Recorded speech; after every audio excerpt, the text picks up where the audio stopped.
हरे कृष्णा। अहोई अष्टमी व्रत कथा। माता ये व्रत अपनी संतान की खुशी और उनकी दीर्घायु के लिए करती है।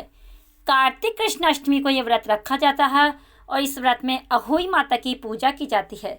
साथ ही पूजा में अहोई अष्टमी के व्रत कथा का पाठ किया जाता है। अहोई अष्टमी के व्रत में इस कथा का पाठ करने से संतान दीर्घायु और स्वस्थ रहती है। अहोई अष्टमी का व्रत रखने वाली माताओं के लिए पूजा में व्रत कथा का पाठ करना बेहद महत्वपूर्ण होता है। ऐसी मान्यता है कि पूजा में व्रत कथा का पाठ करने से आपका व्रत पूर्ण हो जाता है।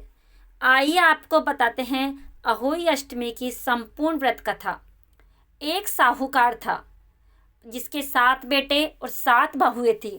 दिवाली से पहले कार्तिक अष्टमी को सातों बहुएं अपनी इकलौती ननद के साथ जंगल में जाकर खदान में मिट्टी खोद रही थी। वहां शाहू की मांद थी। मिट्टी खोदते समय ननद के हाथ से शाहू का बच्चा मर गया।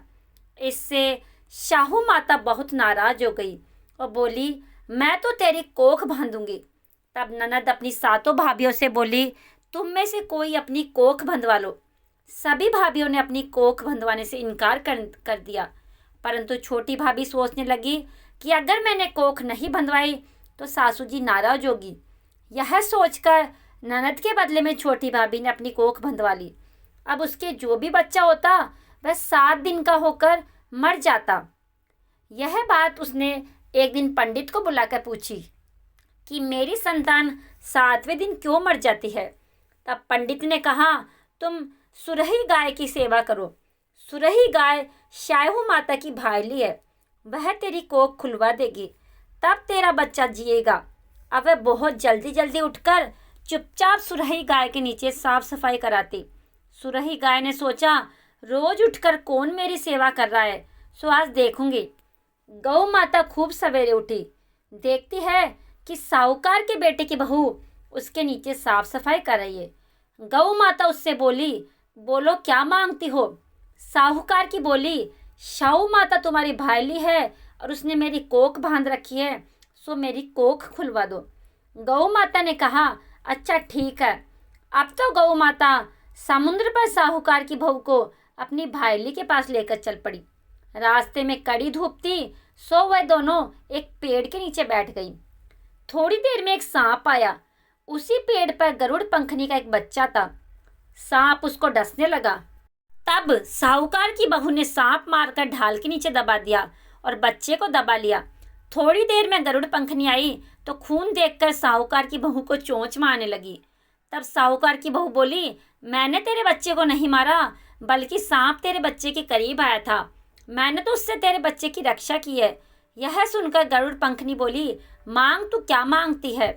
वह बोली, 7 समुद्र पार शाहू माता रहती है, हमें तो उसके पास पहुंचा दे। तब गरुड़ पंखनी ने दोनों को अपनी पीठ पर बैठाकर शाहू माता के पास पहुंचा दिया। शाहू माता उनको देख के बोली, आ बहन, बहुत दिनों में आई। फिर कहने लगी, बहन मेरे सिर में जुएं पड़ गई है। तब सुरही के कहने पर साहूकार की बहू ने उसकी सारी जुएं निकाल दी। इस पर शाहू माता प्रसन्न होकर बोली, तूने मेरे सिर में बहुत सलाई घेरी है, इसलिए तेरे 7 बेटे और 7 बहू होगी। वह बोली, मेरे तो एक भी बेटा नहीं है, 7 बेटे कहाँ से होंगे। शाहू माता बोली, वचन दिया है। तब साहूकार की बहू बोली, मेरी कोख तो तुम्हारे पास बंद पड़ी है। यह सुन शाहू माता बोली, तूने तो मुझे ठग लिया। जा, तेरे घर पर तुझे 7 बहुएं मिलेगी, तू जाकर उजमन करियो। 7 अहोई बनाकर 7 कढ़ाई करियो।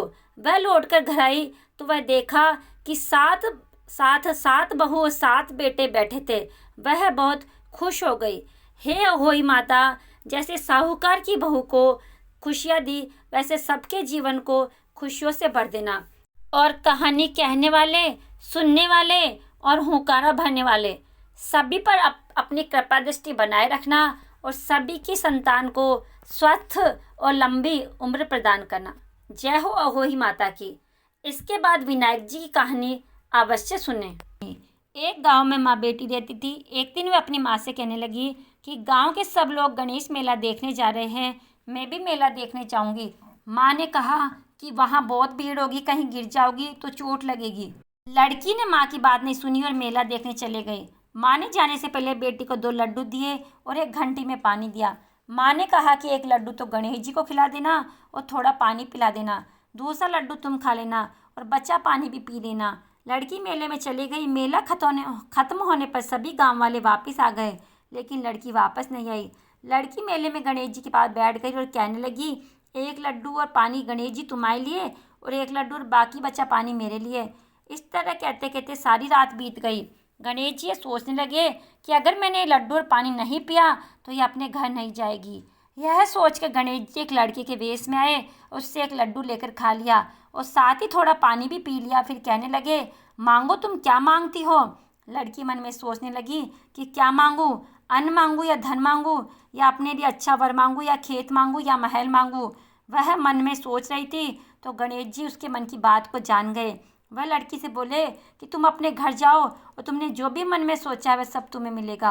लड़की घर पहुंची तो माँ ने पूछा, इतनी देर कैसे हो गई। बेटी ने कहा, आपने जैसा कहा था वैसा मैंने किया है। और देखते ही जो भी लड़की ने सोचा था वह सब कुछ उसको मिल गया। हे गणेश जी महाराज, जैसा आपने उस लड़की को दिया वैसा सबको देना। कहता न सुनता न हुक्कारा भरता, आपके सारा परिवार को देना। अगर आपको वीडियो पसंद आई तो वीडियो को लाइक अवश्य करें और चैनल को सब्सक्राइब करना ना भूलें और कमेंट बॉक्स में राधे राधे अवश्य लिखें।